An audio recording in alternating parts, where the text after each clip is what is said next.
That board meeting ended just within the past half hour, and they did take a vote. It did fail that resolution 7-1, one being that board member, Heidi Moore, who brought this to everyone's attention. Now, this remains a hot button throughout the country, as you know, especially since the president signed back in July an executive order that prohibits biological men from playing on women's sports. Now, we did talk to a number of people, and we did shoot some video of this meeting. When it first started, there were a lot of people that filled the room. Lots of people lined up to speak. They were held to a minute just because there were so many of them that wanted to speak. And we did try to get both sides, although there were more here in favor of the resolution. But this is what we got for you, so take a listen.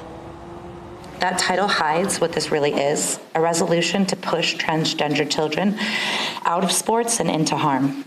As a clinician, I see how depression, anxiety, and suicidal ideation rise when students are cut off from belonging. I'm curious if anyone who is supporting this resolution actually knows personally a trans person. I do not believe that they do, or we would not be engaging in this very hateful, factually inaccurate pantomime that we care about girls' safety in sports. I'm calling it a pantomime because of the 6 million students in California, 10 are estimated to be transgender athletes. 10. Boys and girls are biologically different, and that's why we have girls' sports to begin with, because it's an acknowledgement that boys and girls' bodies are different.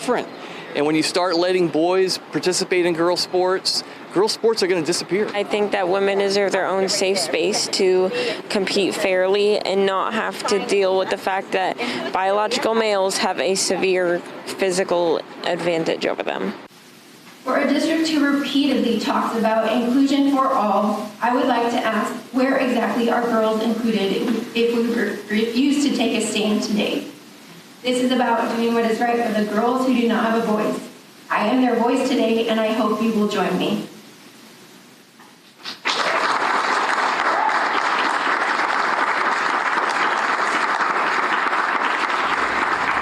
And that is Heidi Moore, who you just heard from there at the tail end.